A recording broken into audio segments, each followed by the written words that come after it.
जय श्री कृष्ण। दंडवत प्रणाम। त्वमेव माता च पिता त्वमेव, त्वमेव बंधुश्च सखा त्वमेव, त्वमेव विद्या द्रविणम त्वमेव, त्वमेव सर्वम मम देव देव। श्री गोपाल कृष्ण महाराज की जय। श्री दत्तात्रेय महाराज की जय। श्री चक्रपाणि प्रभु महाराज की जय। श्री गोविंद प्रभु महाराज की जय। सर्वज्ञ श्री चक्रधर स्वामी की जय।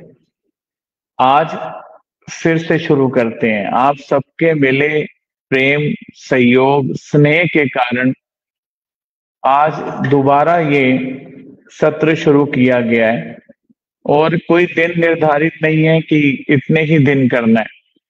जब तक आपका स्नेह मिलता रहेगा ये सेवा कार्य चलता रहेगा।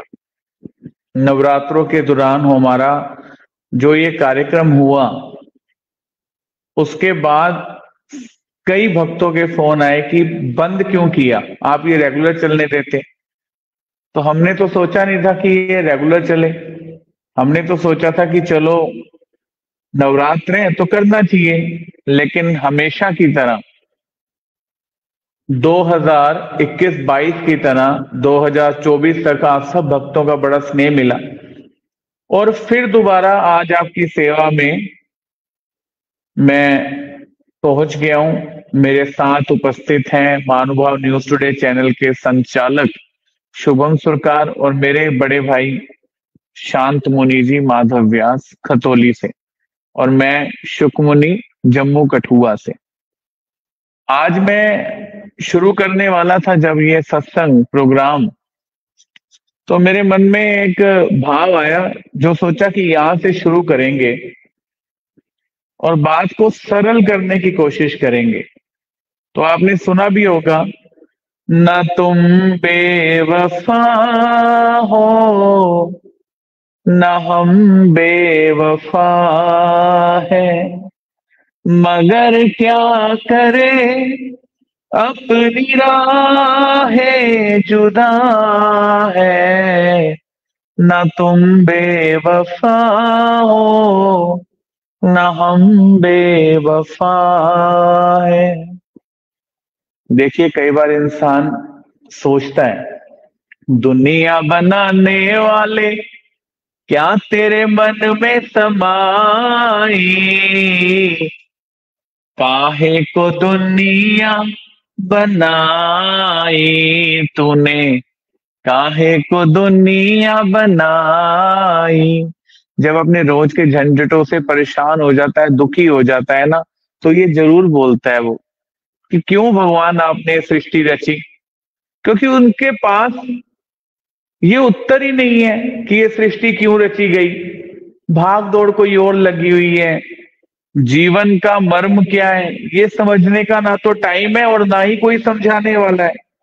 और अगर समझने निकले तो कई बार ऐसे लगता है पता नहीं कितना डिफिकल्ट होगा, कितना मुश्किल होगा। और एक तरफ भगवान, एक तरफ इंसान। इंसान जो क्या कह रहे हैं, न हम बेवफा है न तुम बेवफा हो, मगर क्या करें अपनी राहें जुदाएं। राह ही बड़ी अलग है महाराज मेरी। सुबह उठता हूं और रोजमर्रा रोजमर्रा मतलब रोजमर्रा वाली जिंदगी में कदम रख देता हूं। और इस रोजमर्रा वाली जिंदगी में कहाँ आपको भज पाऊंगा, समय ही नहीं मिलता।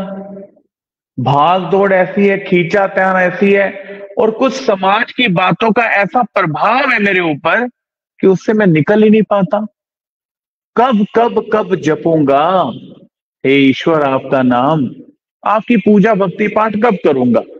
और देखिए, आप समाज और संसार में रहते हुए हमें ये भी नहीं पता चलता कि इस संसार में और मेरे अलावा कितने पदार्थ हैं। पदार्थ मतलब कितनी आइडेंटिटीज हैं इस संसार में मेरे अलावा। मतलब मनुष्य जाति तो मैं हो ही गया, जीवात्मा जिनमें सांस ले रही है वो 84 लाख योनियां मुझे पता है। इसके अलावा कौन है? तो जब वो ध्यान देता है तो उसे पता चलता है इसके अलावा देवताएं भी हैं।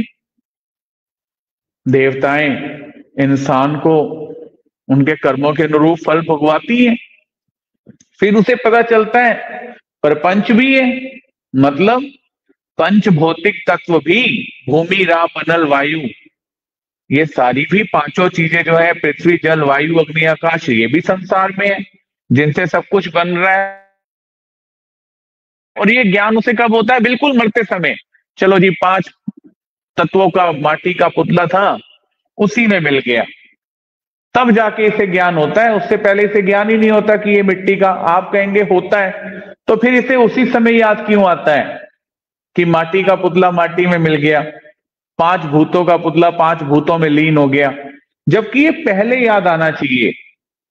अब इसके बाद उसे याद आता है कि नहीं, इस संसार में एक ईश्वर भी है, रचा है सृष्टि को जिस प्रभु ने, वही ये सृष्टि चला रहे हैं। एक ईश्वर भी है इस संसार में, जिसके बारे में बहुत से भजन हमने सुने हैं। परमेश्वर रखवाला तेरा, परमेश्वर रखवाला, वो ही माता वो ही पिता है, मैंने तो बस पाला, परमेश्वर रखवाला तेरा, परमेश्वर रखवाला। और आप देखिए, जब भी कहीं दुख की घड़ी आती है या सुख की घड़ी आती है ना, इंसान ऑटोमेटिकली सहज भाव से ऊपर की तरफ देखकर, आसमान की तरफ देखकर नमस्कार करता है कि ऊपर भगवान बैठा हुआ है। वो किसे याद करता है ये हम नहीं जानते, लेकिन उसको फिर भी एक फीलिंग है कि ऊपर भगवान बैठा हुआ है, जो मुझे दुख से निकालेगा या जिसने मुझे सुख की ये अवस्था दी है। लेकिन इस संसार में जो विचलित हुआ व्यक्ति है, विचलित किसको बोलते हैं? विचलित वो नहीं है जो कहीं फंस गया है, विचलित वो है जो पदार्थों के कारण संसार में भ्रमित हुआ पड़ा है।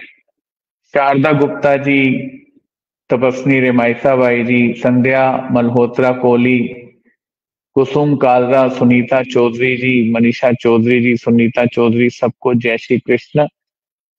इस सत्संग को शेयर का एक क्लिक बटन जरूर दबाएं, क्योंकि कई भक्तों को नहीं भी पता होगा कि ये दोबारा सत्र शुरू हो गया, तो उन तक ये बात जरूर पहुंच जाए। तो आपने एक क्लिक जरूर करना है इसके आगे पहुंचाने का। क्यों? क्योंकि हमने जो ये प्रयास किया है वो सब तक पहुंचे, कोई मिस ना करे। अब बात हो रही है संसार में रहने वाले एक विचलित व्यक्ति के लिए। विचलित क्यों है? क्योंकि उसे रोज सुबह एक यहां पर कान में बात डाल दी जाती है, और उस बात की पूर्ति के लिए पूरे दिन वो संसार में भ्रमित रहता है। वो बात बचपन में आपने सुनी होगी, खेलोगे कूदोगे बनोगे खराब, पढ़ोगे लिखोगे बनोगे नवाब। जबकि मेरी मैडम मुझे कहती थी, वंती मैडम मेरी होती थी और हैं, वो मुझे कहती थी बाली, मतलब मेरा नाम होता था रविंदर बाली, तो मुझे उन्होंने कहना डांट के कि बेटे तू पढ़ेगा लिखेगा बनेगा खराब, और खेलेगा कूदेगा बनेगा नवाब। मतलब बचपन जब स्टार्ट होता है ना, तो एक बोझ हमारे पीछे टांग दिया जाता है, जिसे हम स्कूल बैग बोलते हैं। और उस स्कूल बैग को टांगते हुए हमें ये नहीं बोलना आता कि बेटे संस्कारों की विद्या स्कूल में प्राप्त करनी है, क्योंकि संस्कार बहुत जरूरी है, प्रार्थनाएं बहुत जरूरी हैं। स्कूल में सुबह सुबह प्रार्थना होनी, संस्कारबद्ध बातें होनी। आज बेटे स्कूल में जाओ, इतने बड़े स्कूल में तुम्हारा एडमिशन कराया है, पता है कहां से फीस अरेंज कर रहे हैं हम, और तुम पढ़ोगे नहीं तो हमारा क्या बनेगा। मतलब स्कूल की परिभाषा ही चेंज कर देते हैं हम बचपन में। और आज पहला दिन है, मैं आपके आगे 5 भूमिका रखना चाहता हूं कि इंसान को किस अवस्था से उठाकर किस अवस्था में पहुंचाने का काम ये प्रवचनों के माध्यम से बहुत पुराने इतिहास काल से संत जन करते आ रहे हैं। अब ये स्कूल का बैग पहले ही टांग दिया गया है कि पढ़ोगे लिखोगे बनोगे नवाब।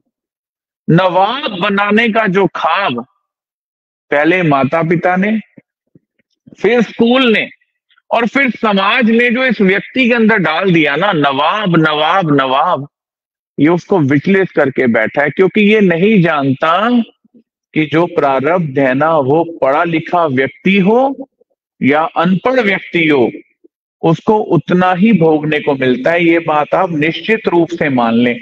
अब आप सोचेंगे क्या फिर पढ़े लिखे नहीं? अरे पढ़े लिखे ना, क्यों ना पढ़े लिखे, लेकिन पढ़ने लिखने से पहले ही पढ़ने लिखने की डेस्टिनेशन को क्यों सोच रहे हैं आप?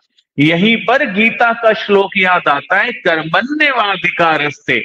अब कई लोग क्या कहते हैं, भगवान ने ही तो कहा है कर्म करो, भगवान ने ही तो कहा है कर्म करो। और जब इस श्लोक पे मैंने चिंतन किया, मनन किया ना, तो इस श्लोक को जब आप ध्यान से सुनेंगे, कर्मण्येवाधिकारस्ते, अर्जुन कर्म करने में तेरा अधिकार है, बस यही बोला भगवान ने। मां फलेषु कदाचना, लेकिन कर्मों के फल में तेरा अधिकार नहीं है। अब रीड बिटवीन द लाइन्स, भगवान कह रहे हैं कर्मण्येवाधिकारस्ते, अर्जुन तेरा राइट है कि तू कुछ कर्म करे। अब यहां भगवान ये नहीं कह रहे कि इस राइट को यूज करो और कर्म करना शुरू कर दो, ना ना ना ना। भगवान ने कहा हाँ, कर्मण्येवाधिकारस्ते, अधिकार है आपका, तो जुड़ी थोड़ी है यूज ही करूंगा मैं उस अधिकार का। मां फलेषु कदाचना, लेकिन कर्मों के फल में नहीं। अब बच्चा पढ़ रहा है पढ़ रहा है पढ़ रहा है पढ़ रहा है, ठीक है पढ़ रहा है, लेकिन उसके आगे यही सब्जेक्ट क्यों रखना कि नवाब बनोगे बेटे तुम इससे? आप ये बोलो ना, पढ़ना लिखना जरूरी है समाज के साथ चलने के लिए बेटे, आपको पढ़ना लिखना आना चाहिए। क्यों? सब कुछ सीखा हमने, ना सीखी होशियारी, सच है दुनिया वालों कि हम है अनाड़ी। अरे होशियारी सीखनी है संसार में आकर, क्योंकि इस संसार में समय समय पर पागल बनाने वाले लोग बैठे हैं बेटे। वो ज्ञान सीखना जरूरी है, वो पढ़ना जरूरी है जो आपको पागल बनने से बचाए। और सबसे बड़ा पागल, भ्रमित, विचलित हमें संसार ने किया हुआ है, जो रोज सुबह क्या कहता है, पढ़ो लिखो जल्दी आगे बढ़ो, तुमने बहुत बड़ा व्यक्ति बनना है बेटे, तुमने अपना नाम बहुत आगे लेके जाना है, परिवार का नाम बहुत आगे लेके जाना है। आप क्या कर रहे हो? एक संसार में आए 100 साल की उम्र वाले व्यक्ति को बहुत आगे जाने के लिए प्रेशराइज कर रहे हो। और वही बचपन से वो सोचना शुरू करता है, हाँ हाँ सही कह रहे हैं पापा, आगे जाऊंगा, आगे बढ़ूंगा, पढ़ूंगा लिखूंगा तो बहुत आगे बढ़ूंगा, बहुत बड़ा घर बनाऊंगा, बहुत बड़ी कार लूंगा, बहुत अच्छी शादी करूंगा। यही सपने समाज दिखाता है। और ऐसा संसार में विचलित हुआ व्यक्ति जब 40 और 45 की एज में आता है ना, और जब परेशान हो जाता है, तो वो यही बोलता है, दुनिया बनाने वाले क्या तेरे मन में समाई, काहे को दुनिया बनाई। हम कितने भी भक्त क्यों ना हो, भगवान की भक्ति करते हो, लेकिन क्या हमारी परिस्थिति ऐसी नहीं है? हम मुक्त हो गए हैं चीजों से, हम अलग हो गए हैं। हमें अपने आप को चाय में छान के पत्ती को जैसे अलग कर देते हैं, ऐसे छानना आ गया हमें संसार में से। क्योंकि गीता में तो भगवान श्री कृष्ण बोल रहे हैं कि जल में कमल के पत्ते के समान रहना आना चाहिए। क्या हमें आ गया है? हम इतना तटस्थ रहना जानते हैं? क्या हमने अपने दुखों कलेशों को स्वयं निवारण करना सीख लिया है? हमें पता है हमारी तकलीफ क्या है। और आप सत्य मानिए, जो हमारी तकलीफ है ना, रोज हम उसी से लड़ने जाते हैं, उसको त्यागते नहीं है। किसी ने मुझसे एक प्रश्न पूछा परसों, वो भी शायद ये प्रोग्राम देख रहे हैं, कि गुरुजी इच्छाओं को मारना और त्यागना, इसमें क्या भेद है? देखिए, सर्वप्रथम मैं आपको ये बताऊं कि इच्छाओं को मारना मतलब आप इच्छाएं पैदा तो कर रहे हो लेकिन पूरी नहीं कर पा रहे, तो उनको मार रहे हो। छोड़ो कोई बात नहीं, मेरे पास हिम्मत नहीं, छोड़ो मेरे पास हिम्मत नहीं, छोड़ो मेरे पास। आप इच्छाओं को पैदा होने दे रहे हो। लेकिन दूसरी तरफ जो त्याग का मार्ग है, वो क्या कहता है? नहीं, जो है बहुत है, मुझे और इच्छाओं को पैदा नहीं करना। जब आप अपनी इच्छाओं को नियंत्रित करना शुरू करेंगे ना, तो वो इच्छाओं को त्यागना होगा, और उन त्याग से आपको परम शांति का अनुभव होगा। अब बात करते हैं आज के सब्जेक्ट पे कि आज से हमने शुरू करना है। क्या शुरू करना है? पहले पहले दिन बड़ी नॉर्मल बात करनी। होता पता है क्या है? मुझे किसी ने कथा सुनाई। कहते हैं यार एक बार ना डॉक्टर के पास एक पेशेंट गया, डॉक्टर को बोलता है सर मेरी तबीयत ठीक नहीं है, जरा देखो। डॉक्टर ने देखा, नब्ज बड़ी अच्छी चल रही है, बुखार भी नहीं है, फीवर भी नहीं है, बीपी भी चेक किया वो भी नॉर्मल है। डॉक्टर ने कहा ऑल इज वेल, कोई प्रॉब्लम नहीं है। कहता अच्छा डॉक्टर साहब, कहता बिल्कुल। इस डॉक्टर ने फीस भी नहीं ली, ये उठा चला गया। थोड़ी दूर एक डॉक्टर की दुकान और थी, ये उसके पास चला गया।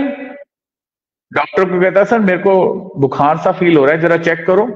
डॉक्टर ने चेक किया, बीपी चेक किया, सब कुछ चेक किया। कहते हैं हाँ थोड़ी हरारत तो लग रही है, लेकिन आप थोड़ी ये दवाई लो, 2-3 दिन में फर्क पड़ जाए। कहते हैं हाँ मैं कह रहा था मुझे कोई प्रॉब्लम है, लेकिन उस डॉक्टर के पास गया, उसने कहा तेरे को कोई प्रॉब्लम है ही नहीं। और देखो आपके पास आया हूं, आपने बोला मुझे प्रॉब्लम है, बिल्कुल मुझे प्रॉब्लम है, ये लो 500 रुपए फीस। अब इसने उसको 500 रुपए फीस भी दी और दवाई भी ले ली। यही डॉक्टर अगले दिन उस डॉक्टर को मिलके बोला कि कल आपका पेशेंट मेरे पास आया था जो मुझे ऐसे ऐसे बोल रहा था। तो पहले वाले डॉक्टर ने कहा मुझे कुछ फील ही नहीं हुआ। कहते फील तो मुझे भी नहीं हुआ, लेकिन दिमाग के अंदर बैठ चुका है आदमी को कि मुझे कोई प्रॉब्लम है, बीमारी है। तो वैसे ही आपको सर्वप्रथम ये पता होना चाहिए कि हमें कोई बीमारी नहीं है। हमने स्वयं ऐसा मान लिया है कि मैं बीमार हूं, मुझे कुछ बीमारियां लगी हुई हैं, मुझे कुछ कलेश है, मुझे कुछ दुख है, मुझे कुछ संकट है। ठीक है, संकट है, कलेश है, सब कुछ है, तो भी हम उसका निवारण कर सकते हैं। हमें सामर्थ्य दिया है ईश्वर ने, लेकिन वो निवारण कैसे होगा? जब हम भगवत शास्त्र का आश्रय ग्रहण करेंगे। और वो जब आश्रय होगा ना हमारे पास, भगवत आश्रय, तब हमें पता चलेगा कि ईश्वर का मुझसे रिश्ता क्या है। नहीं तो क्या होगा? हम डॉक्टर के पास जाएंगे, फीस देते जाएंगे, बीमारी हमें कुछ होगी नहीं। बीमारी एक ही होगी, हमारी मानसिक अपनी उपज, जो मानसिक उपज बचपन से चालू होती है और अंत समय तक हमारे साथ चलती है। इन मानसिक चीजों का जब हम नाश करना शुरू करते हैं ना, त्याग करना शुरू करते हैं, इन्हें प्रतिबंधित करने की कोशिश करते हैं। देखिए शारीरिक दुख हो, आप उसकी मेडिसिन खा सकते हैं, लेकिन मानसिक दुख हो ना, तो लोग क्या कहते हैं? आप किसी से बात करें, हो सकता है किसी की वार्ता आपका जीवन बदल दे।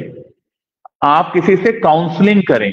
आजकल काउंसलिंग के भी इतने चार्ज लग गए हैं कि मैं आपको बता नहीं सकता। मतलब इस समय जो हम आपसे बोल रहे हैं, आपसे बात कर रहे हैं और आप जो सुन रहे हैं, काउंसलिंग हो रही है। और इसके द्वारा इंसान के दिमाग के कई जो अनसुलझे पन्ने होते हैं ना, वो सुलझ जाते हैं, सॉल्व हो जाते हैं। आपको यही बताना चाह रहा हूं कि हम जो फंसे हुए हैं ना, चाहे वो मैं हूं, चाहे वो आप हैं, मानसिक चीजों से ज्यादा उलझे हुए हैं, शारीरिक चीजों से कम। और अपनी मानसिक उलझनों को हमने स्वयं बढ़ाया, क्योंकि हम उन्हें एंटरटेन करते हैं। याद रखिएगा मेरी बात, हम अपने मन में उठ रहे विचारों को, बुद्धि में उठ रहे विचारों को ना एंटरटेन करते हैं। मैं आपको एक छोटा सा उदाहरण देता हूं, बड़ा प्रैक्टिकल है और मेरी लाइफ का है। मेरे जीवन में भी जब बातें उठती थी ना शुरू शुरू में साधना क्षेत्र में, तो मैं अपने आप को समझाता था मैं देख लूंगा, तुम चुप रहो। क्या कहता था मैं देख लूंगा, तुम चुप रहो। भगवान श्री कृष्ण बैठे हैं, तुम चुप रहो। मैं बार बार चुप रहने को किसे कह रहा हूं पता है? इस बुद्धि को। ये बार बार बार बार बार बार कोई विचार पैदा कर रही है, लेकिन मैं इसे बार बार समझा रहा हूं कि कोई बात नहीं, मैं देख लूंगा, भगवान श्री कृष्ण बैठे हैं, तुम चुप रहो। और अगर आपको प्रैक्टिस करनी है ना, तो रोज आपको अपनी बुद्धि को बोलना पड़ेगा, तू शांत रहे, मैं देख लूंगा, मेरे भगवान श्री कृष्ण बैठे हैं, मैं देख लूंगा। आपको इसे शांत करने का उपाय ढूंढना पड़ेगा, तब जाके आप कहीं अपने जीवन के मर्म को समझ पाएंगे। एक छोटी सी बात, कितना जी लेंगे हम? आपको पता है लाइफ इतनी सरल हो जाएगी अगर इसी बात पे हमने आज एक बात कर ली कि कितना जी लूंगा मैं। आप जहां भी बैठे हैं, मुझसे कितने भी दूर, जरा अपने आप से पूछें, इस प्रोग्राम के खत्म होने के बाद पूछें कितना जी लूंगा? 10 साल, 15, 20, 25, 30, और कितने साल जी लूंगा? क्या बना लूंगा? एक घर है मेरे पास और नहीं है किराए पे, तो अगर भगवान ने देना होगा तो मुझे एक घर दे देंगे। लेकिन उसके बाद क्या होगा? एक छोटा सा परिवार, उसके बाद क्या होगा? जीवन जीकर एक दिन वृद्ध अवस्था आ जाएगी, और वृद्ध अवस्था में कोई किसी को अपना समझने के लिए तैयार नहीं। मतलब एक दिन मुझे इस संसार से जाना है। आपको क्या लगेगा? लोग कहेंगे लो महात्मा जी, गुरु जी अगर सब ऐसे सोचने लग जाए फिर तो संसार कैसे चलेगा? अरे भाई, हम क्या संसार के ड्राइवर हैं क्या जो स्टेयरिंग पे बैठे हुए हैं? हम एक पैसेंजर हैं, जो हमारी उम्र खत्म होते ही स्टेशन आएगा और हमें यहाँ से बाहर निकाल दिया जाएगा। हम संसार चलाने वाले लोग नहीं है। बड़े लोग देखे मैंने, महात्मा जी अब सारी संन्यास ले लेंगे तो संसार कैसे चलेगा? अरे कौन ले रहा है यहाँ संन्यास? संन्यास तो छोड़िए, अपने जीवन में से भी एग्जिट नहीं करना चाहते। मरना चाहते हैं, देह त्यागना नहीं चाहते। बड़ा अंतर है इन दो बातों में। Read between the lines. मैं मरूंगा नहीं, देह त्यागूंगा। इतनी क्षमता भी अगर हम में पैदा हो जाए ना कि मैं देह त्यागूंगा, इसके लिए क्या प्रैक्टिस करनी पड़ेगी? रोज अपने आप को बोलना पड़ेगा, कितना जी लूंगा, कितना बना लूंगा, कितना जोड़ लूंगा। और वो जोड़ना भी क्या, जो छोड़ के जाना है। सोचिए आप, तब जाके जब आप इस रोज अपने आप को प्रैक्टिस से बांध के ऐसी चर्चा करेंगे ना अपने आप से, तब आपका मन थोड़ा शांत होना शुरू होगा। और शांत मन भगवत साक्षात्कार में डुबकी मारने के काबिल होगा। याद रखिएगा आप, क्योंकि जब इंसान का मन बहुत ज्यादा विचारों से संघर्ष कर रहा होता है, उसे सामने आए भगवान भी शांत नहीं कर पाते, क्योंकि स्वयं उसे पहले अपने आप को शांत करना पड़ता है। और उसे क्या बोलते हैं? आत्म साक्षात्कार। अपना दर्शन स्वयं करना कि क्या यार, रोज सुबह उठता हूं, रोज कोई प्रॉब्लम में पड़ा तो बस कर भाई, ये बोझा मेरे सर से उतार। बड़ा अच्छा ब्रेकफास्ट मिल रहा है, दोपहर की रोटी मिल रही है, रात का खाना मिल रहा है, बड़ा अच्छा शरीर है, जितनी मेरी हिम्मत है उतनी जॉब कर रहा हूं। अब क्या चोरी करूं क्या? अपनी औकात से ज्यादा पाने की कोशिश कैसे करूं? जो है बहुत है, बहुत दिया है भगवान ने। ऐसा बोलना पड़ेगा, अभ्यास करना पड़ेगा, देखना पड़ेगा जो मेरे पास है उतना औरों के पास है भी नहीं। किसी के पास गर्मी में चलाने के लिए पंखा नहीं है। आज हमारे पास एसी है तो हमें लगता है सबके पास। नहीं नहीं, ऐसी बात नहीं है। आप देखो, अभी भी गरीब लोगों के पास वही हाथ की पक्की है जो रात को लोग लेके बैठे होते थे। किसी के पास पंखा है तो ऊपर छत नहीं है, तपती धूप में पंखा हवा दे रहा है, खून सूख रहा है। लेकिन हमारा दृष्टिकोण नीचे थोड़ी है, हमारा दृष्टिकोण ऊपर है। और जब हमारा दृष्टिकोण ऊपर होगा तो आप सोचिए, हम कभी अपनी अंतरात्मा को शांत कर पाएंगे, मन को शांत कर पाएंगे? इन विषयों को शांत कर, और जब विषयों को ही शांत नहीं कर पाएंगे तो क्या हम भगवान का चिंतन मनन कर पाएंगे? 2 मिनट में मोबाइल नामक वस्तु, जिस मोबाइल से अभी मैं भी आपके साथ जुड़ा हूं, इसमें बहुत सारे नंबर हैं और दिन में 10 कॉल आए। तेरे को पता है क्या हुआ? तेरे को पता है कल क्या हुआ था? तेरे को पता है उन्होंने क्या लिया? अरे देख, उन्होंने अभी वो वाली गाड़ी ले ली। इस फोन को भी थोड़ा ना शांत करना पड़ेगा, और ऐसे रिलेशंस क्रिएट करने पड़ेंगे जो आपसे भागवत की बात करें, कोई कृष्ण लीला की बात करें। इसके लिए भी प्रमाण है। शांत रहने के लिए भगवान श्री कृष्ण जी कह रहे हैं, कथ्यंतश्च माम नित्यम तुष्यन्ति च रमन्ति च। तू मेरी कथा कर अर्जुन, मेरे सत्संगियों भक्तों के साथ बैठ, तब तेरा जीवन सुखी और आनंदित होगा। अब हमने बात कहां से शुरू करनी है? कथा से शुरू करनी है, लीलाओं से शुरू करनी है, भगवान से शुरू करनी है। लेकिन उसकी स्टार्टिंग तो कहीं से होगी। तो स्टार्टिंग क्या होगी? पहले पुराने कपड़े उतारने पड़ेंगे, तब इन नए कपड़ों को पहनना पड़ेगा। अब पुराने कपड़ों पे नए कपड़े पहनेंगे तो आप अच्छे लगेंगे क्या? आप मानिए, आपको पुराने कपड़े उतारने पड़ेंगे, तब क्या होगा? सामने सामने स्पष्ट दिखेगा। सबसे पहले खुद का दर्शन, खुद इतना क्लियर ट्रांसपेरेंट दिखाई देगा, पता चलेगा देख यार मेरे अंदर कितनी कमी है। और बाहर थोड़ी अनाउंस करना है मेरे अंदर कितनी कमी है, मुझे खुद देखना है अपनी आंखों को अपनी तरफ फोल्ड करके कि मैं कितना मुसीबतों में फंसा हुआ हूं, कितने विचारों ने मुझे घेरा हुआ है, मर रहा हूं, रोज सुबह उठता हूं, चालू हो जाता हूं बस पागलों की तरह। अरे बस भाई, शांति से जिंदगी जीने दो, शांति से सोना चाहता हूं रात को। रात को नींद नहीं आती, क्यों नहीं आती? सुबह की टेंशन पहले हुई है, 8 घंटे बाद सुबह आनी है, पता नहीं क्या हो जाए। अरे भाई सोना चाहता हूं बस, अब जाता हूं जरा छत पे तारे देख के आऊं, बड़े दिन हो गए तारे नहीं देखे यार, बड़े दिन हो गए बादल भी नहीं देखे, कभी चढ़े हम छत पे? एक जमाना वो भी था, कितनी भी गर्मी क्यों ना हो छतों पे चढ़ के सोते थे मंजी के ऊपर। आज आज है ही नहीं, वो सिस्टम ही नहीं रहा। उस जमाने में शांति थी, पंखियों के अंदर भी, कूलर्स के अंदर भी। बात क्या हो रही है, मैं ये नहीं कह रहा आप छत पे चढ़ जाओ, मैं यहाँ सिर्फ इतना कहना चाह रहा हूं, जरा बाहर निकलो, आकाश में ऊपर चढ़ो, पूर्णिमा के दिन चल रहे हैं, चांद देखो कितना खुला निकला हुआ है। और चांद देखने से पता है क्या होगा, जब पूर्णिमा का चांद और इसकी चांदनी हमारे ऊपर पड़ती है ना, तो बहुत सी चीजें बदलती हैं। ये नेचुरल सुख है जो ईश्वर ने दिया है। छत पे तो चढ़ो, देखो तो सही चांद निकला हुआ है, एक बार देखो तो सही तारे कैसे कैसे बने हुए हैं, देखो आपको शांति फील होगी कि नहीं। तब आपके मन में ऐसे विचार आएंगे कि शांति को मैंने ही अपने अंदर दफन कर दिया। क्यों? इच्छाओं के जो बहुत नए पिंजरे मैंने घर में लाके खड़े किए ना, उससे शांति बेचारी अंदर दब के मर गई। और आज मेरा जो समय है शुरुआत का, इसमें मैंने आज स्टार्टिंग करी है। क्यों? पहले हल्का करना है आदमी को, वार्म अप कराना है उसका, थोड़ा पसीना निकलवाना है बाहर की, शरीर हल्का हो जाए। क्योंकि सुन तो बहुत लंबे समय से रहा है, समझ नहीं पा रहा है, समझ नहीं पा रहा है, अपने आप को बड़ा चर्चक, ज्ञाता, विद्वान, बड़ा अच्छा वाद विवाद करने ले वाला समझता है व्यक्ति, लेकिन अपने ही प्रश्नों को सुलझा नहीं पा रहा। पहले तो अपने ही आप से वाद विवाद करके अपने ही प्रश्नों को सुलझाना। क्यों नहीं सुलझ रहे? क्योंकि प्रश्न ही खुद पैदा किए हुए हैं, और जब खुद ही प्रश्न रोज पैदा करेंगे, हम उनका आंसर कैसे देंगे आप बताइए?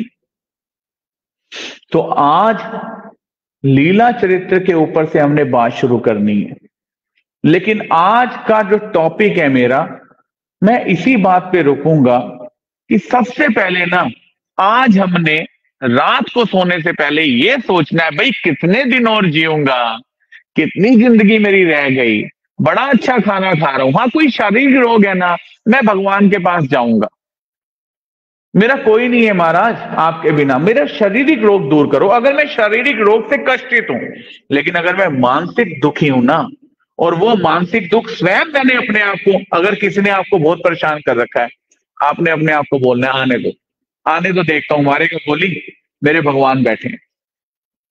मैं बंदूक लेने नहीं जाऊंगा कि यहां तो मैं भी बंदूक लेके खड़ा हूं ना भाई ना, मुझे बंदूक नहीं खरीदनी, मेरे भगवान बैठे हैं, मुझे कोई मार नहीं सकता।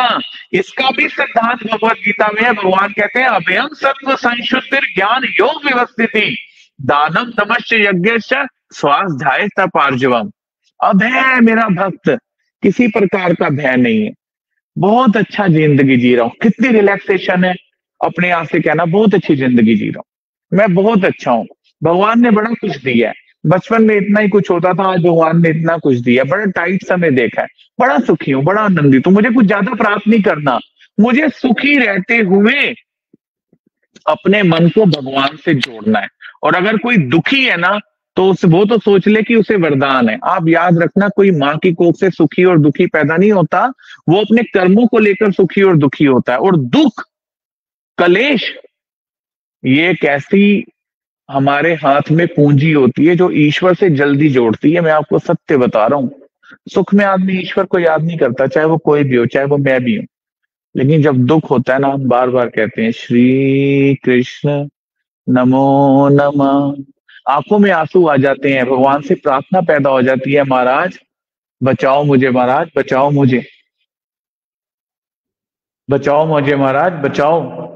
बार बार भगवान का नाम निकलता है, बार बार भगवान के मंदिर की तरफ जाने का दिल करता है, आज भगवान को कोई वीड़ा ही चढ़ा दूं, कोई प्रार्थना ही कर लूं। दुख हमें भगवान से जोड़ देता है। लेकिन अगर हम दुखी नहीं है ना, तो हमें अपने आप को सुखी मानना, फील करना है कि जितना दिया भगवान ने उतनी मेरी औकात नहीं, ये तो कर्म है मेरे कृष्णा का, मुझ में कुछ ऐसी बात नहीं, बहुत है, बड़ा अच्छा सो रहा हूं, रात को बड़ी अच्छी नींद आती है, सुबह भगवान मुझे उठा भी देते हैं 4:30 बजे नाम सिमरन के लिए, मैं नाम जपता हूं सुबह उठ के। बड़ा अच्छा उठता हूँ, दंडवत डालता हूँ, अपनी पूजा करता हूँ, भगवत गीता जी का रोज पाठ करता हूँ, एक अध्याय नहीं, दो अध्याय नहीं, 3 अध्याय रोज पढ़ने की कोशिश करता हूँ, रोज भगवत चिंतन करता हूँ, रोज भगवान का ध्यान कर रहा हूं। मैं आत्म उत्थान कर रहा हूं, संसार उत्थान नहीं कर रहा मैं, क्योंकि शरीर एक दिन नष्ट हो जाएगा, आत्मा सदा रहने वाली है और एक दिन आत्मा का कल्याण होना है। इन बातों को जब मैं दोबारा दोबारा दोबारा अपने मन में आवर्तन करूंगा ना, तब मेरा आधा जीवन वैसे ही सुखी हो जाएगा। इसकी प्रैक्टिस आज रात को करनी है। क्या, कितना जी लूंगा, कितनी और जिंदगी बची है भाई, अच्छा खा रहा हूं, खाने में सारी चीजें हैं मेरे पास, पहनने के लिए अच्छे कपड़े हैं, अच्छा समाज है, बच्चे अपनी अपनी जगह सेटल्ड हैं, जो बच्चे हैं वो पढ़ रहे हैं, उनका अपना नसीब है, नसीब से सब कुछ प्राप्त होगा। फिर आप उदाहरण ढूंढिए कि नसीब कितनी बड़ी वस्तु है, किन किन को नसीब और भाग्य से सब कुछ प्राप्त हुआ। जब आप ऐसे चिंतन करने लग जाएंगे ना, चलिए ग्रंथ की बात फाइनल करके अपने टाइम को कंप्लीट करता हूं कि माइंड से बड़ी ताकत नहीं है।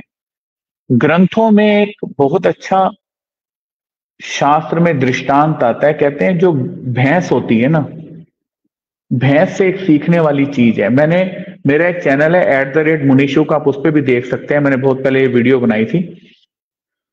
कहते हैं कि भैंस जब चारा खा लेती है ना, तो चारा खाने में जितनी मेहनत करती है ना, उससे ज्यादा मेहनत चारा को, जो चारा वो खाती है उसे पचाने में करती है। क्या करती है? चिंग करती है, जुगाली करती है चारे को। आपने देखा होगा भैंसें बैठी होती है और जुगाली कर रही होती है।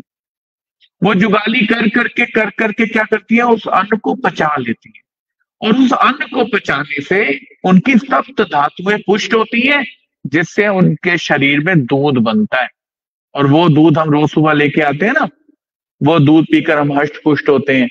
लेकिन भैंस का जीवन क्या सिखा रहा है पता है आपको? ये शास्त्रों में, ग्रंथों में स्वयं भगवान बोल रहे हैं कि जिस भी प्रकार की हम जुगाली करते हैं ना, गॉसिप, गप्पे, आओ यार कोई गाली कर लीए, तू मिलता ही नहीं है यार, बड़े दिना तो कोई गल नहीं हुई, 10 केड़ा स्यापा छेड़ना ही, 10 पंगियां दी गल है ਇਹਦੇ ਕੋਲ, 10 किदी मां मरी, किदा प्यो भज गया, किदी लाड़ी नु की होया, किदे पुत्र नु की, ये बातें हैं। क्या इसकी जुगाली करेंगे हम? अरे कहीं ऐसी जगह बैठो भाई जहां आपको ईश्वर तत्व का विवेचन सुनने को मिले, और जब आप घर आके बैठो तो उसी को च्विंग करो, उसी को च्विंग करो। और जब आप उसी की जुगाली करोगे, मतलब जो आप सोच के आए और वो अगर भगवान की बात है, तो भगवान का ही स्वरूप आपके अंदर बनना शुरू होगा। बड़ा बड़ा बड़ा सरल उपाय है कि रोज रोज रोज मैं ईश्वर चिंतन करना शुरू करूं, और ईश्वर की जुगाली करना, च्विंग करना ईश्वर को दिमाग में शुरू करूं अलग अलग माध्यमों से।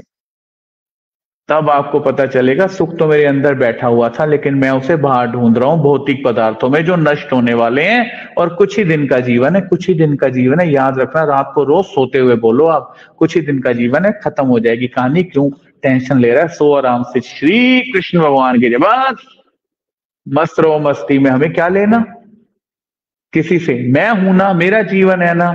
बस अपनी बातों को कम करने की कोशिश करो। बस रोज रात को, अब मैं कंप्लीट करूंगा, मेरा टाइम हो रहा है, रोज रात को शुरू करो। क्या, आज से ही, कल हम लीला चित्र पे ही बात करेंगे, लेकिन आज हमने ये प्रैक्टिस करनी है कि कितनी जिंदगी रह गई है यार, कितना और जी लूंगा, कम चीजें हैं मेरे पास, कितनी और जोड़ लूंगा।